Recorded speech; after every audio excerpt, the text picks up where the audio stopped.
Salut tout le monde, aujourd'hui j'ai décidé de vous parler des choix qu'on a dû faire pour l'aménagement de la vanne. Donc avant de commencer à aménager une vanne ou à penser à le faire, ce qu'on a fait, c'est on en a loué une pour l'essayer.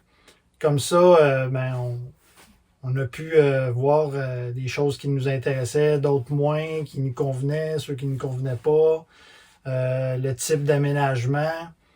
Donc c'est ce qu'on a fait. Ensuite de ça, on s'est décidé de finalement se partir dans le projet de convertir la vanne. Et puis à ce moment-là, on a décidé de choisir la vanne qu'on allait prendre. Donc on a décidé de prendre le ProMaster 3500 Extended pour certains choix. Dans le fond, c'est surtout pour la, la grandeur de la vanne, aussi la façon que c'est fait, c'est un peu plus carré. Donc, ça nous permet de mettre un lit puis de coucher directement là, d'un côté à l'autre du véhicule sans être obligé de mettre des flares. En tout cas, ça, c'était notre choix. Donc, à ce moment-là, on a commandé une vanne, puis finalement, ça a été extrêmement long. Ça a pris presque 1 an et demi avant d'avoir la vanne. Donc, pendant ce temps-là, pendant que la commande se faisait, en fait, moi, j'ai commencé à acheter du matériel, puis à profiter aussi des escomptes qu'il y avait, par exemple, dans le temps des fêtes ou des choses comme ça, ou des ventes saisonnières d'équipements pour ça. Donc, j'ai commencé à accumuler du stock pour que quand j'allais avoir la vanne, ben, je fais tout de suite commencer à faire les travaux, puis à pas attendre après l'équipement, là, parce que souvent, ça pouvait être quand même quelques semaines d'attente là, pour les commandes. Donc, c'est ce qu'on a décidé de faire. Euh, dans la planification, j'ai commencé à faire aussi des plans. On a fait plusieurs plans, on a changé ça à peu près 10 fois. Ce qu'on faisait aussi, bon, pendant qu'on avait notre stock, mais pas la vanne, mais on avait quand même du stock. Ce que j'ai fait dans le garage, c'est que j'ai tracé par terre la grandeur du véhicule, puis à ce moment-là, on pouvait mettre les éléments, puis je faisais ça en boîte de carton aussi, certains modules, pour voir un petit peu qu'est-ce que ça donnerait.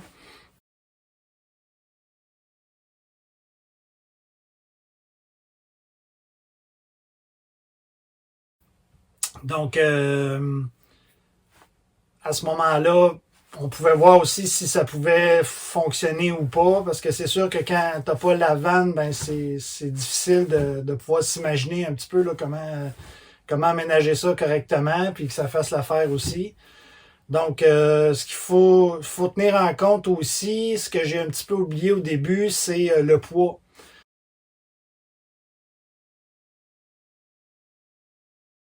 En fait, ce qu'il faut savoir, c'est qu'il y a un poids maximum là, qu'on ne peut pas dépasser pour tout ce qu'il y a dans le véhicule.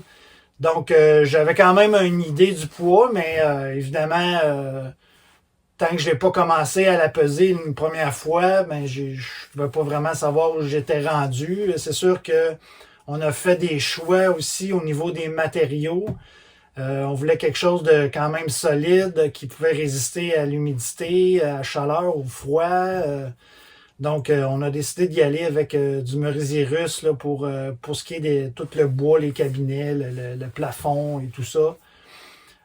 Donc, ça a un certain poids. Par contre, c'est très solide. Donc, mais c'est ça ajoute du poids au véhicule. Donc, à un moment donné, j'étais rendu à peu près à 50-60% de la conversion. Je suis allé peser le véhicule, puis là, je me suis rendu compte que il m'en restait moins que je pensais. Donc, au départ, je pensais mettre euh, du rangement, en fait, au-dessus du lit. Mais ça aurait rajouté encore plus de poids. Donc, ce qu'on a décidé de faire, c'est vraiment d'y aller avec euh, des, genre de sac là, qui se met au plafond, là, qui est fait par Adventure Widen, qu'on a trouvé. Puis que c'est très efficace, ça fonctionne très bien. On peut mettre énormément de linge. Donc, à un moment donné, on est parti 3 semaines et puis on a tout mis notre linge là-dedans sans problème. Donc, ça a fait l'affaire finalement, puis ça éclaircit aussi l'espace en même temps. Donc, c'était quand même une bonne chose. Dans le fond, dans la préparation du véhicule, quand on a reçu le véhicule, évidemment, on a mis ce qu'on appelle du kill mat. Ça, en fait, c'est un enduit de butyl qu'on colle sur les parois du véhicule.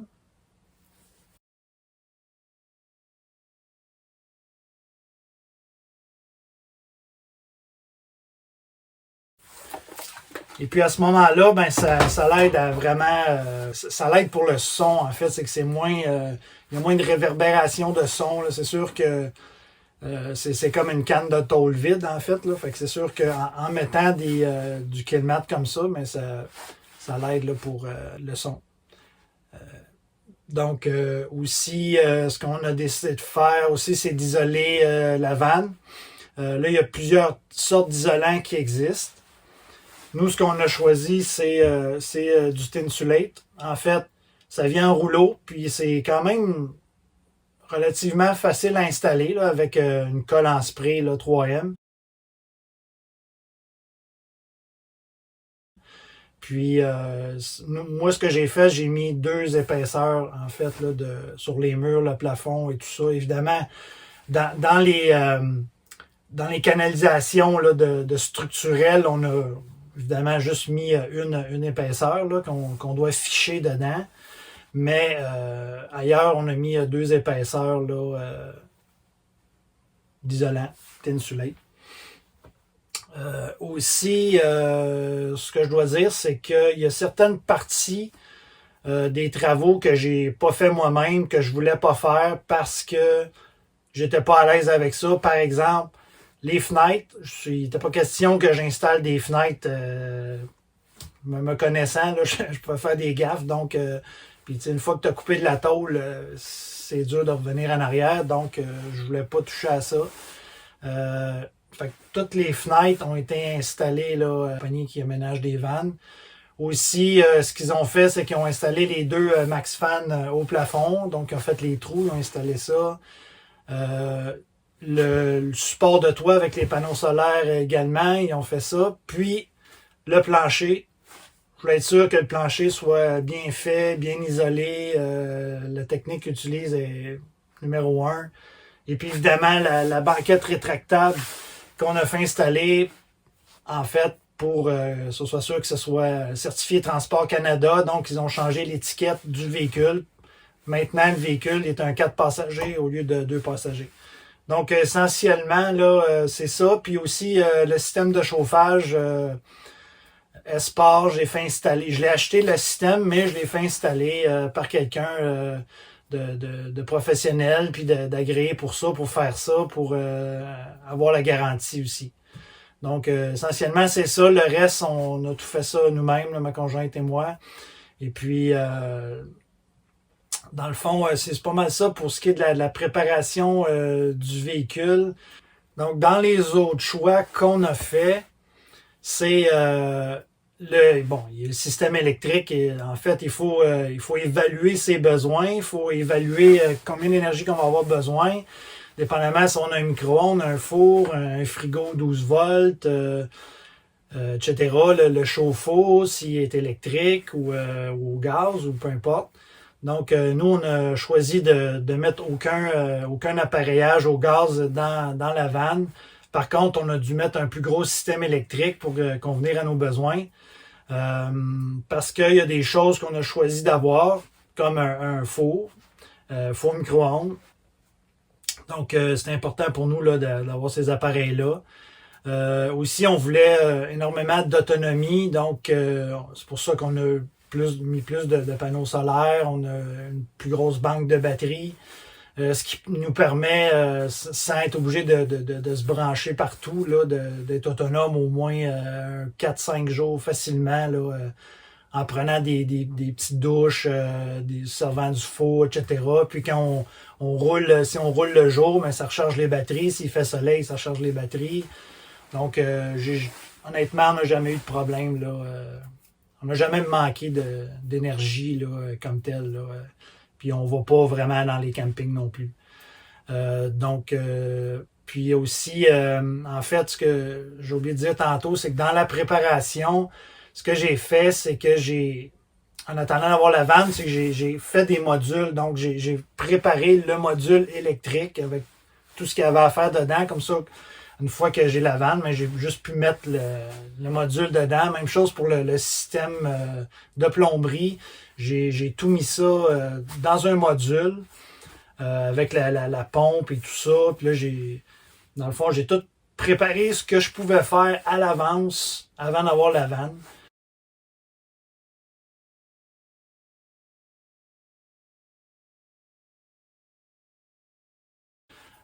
Pour être sûr de pouvoir en profiter durant l'été parce que en fait on l'a eu à la fin du mois de mai. Donc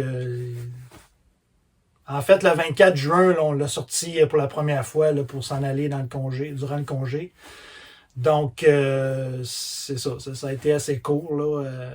Mais j'étais préparé puis j'avais tout mon équipement aussi, là, presque tout. Là. C'est sûr j'ai fait à peu près centaines d'allers-retours à la quincaillerie, là, mais ça fait partie, ça fait partie de l'aménagement. Là. Il y a toujours des choses qui manquent et tout ça. Donc, ça, c'est ça pour les choix, en fait, électriques. Dans le fond, on a choisi aussi d'avoir un plus gros frigo. C'est sûr, c'est pas nécessaire, mais par contre, quand tu t'en vas pour des longues périodes, ben, si on passe devant une grande surface ou une épicerie, on peut stocker plus de bouffe, puis après ça, pas s'en soucier pendant 2 semaines, puis on fait juste quelques petits achats pour compléter. À ce moment-là, on a choisi d'avoir un plus gros frigo comme ça.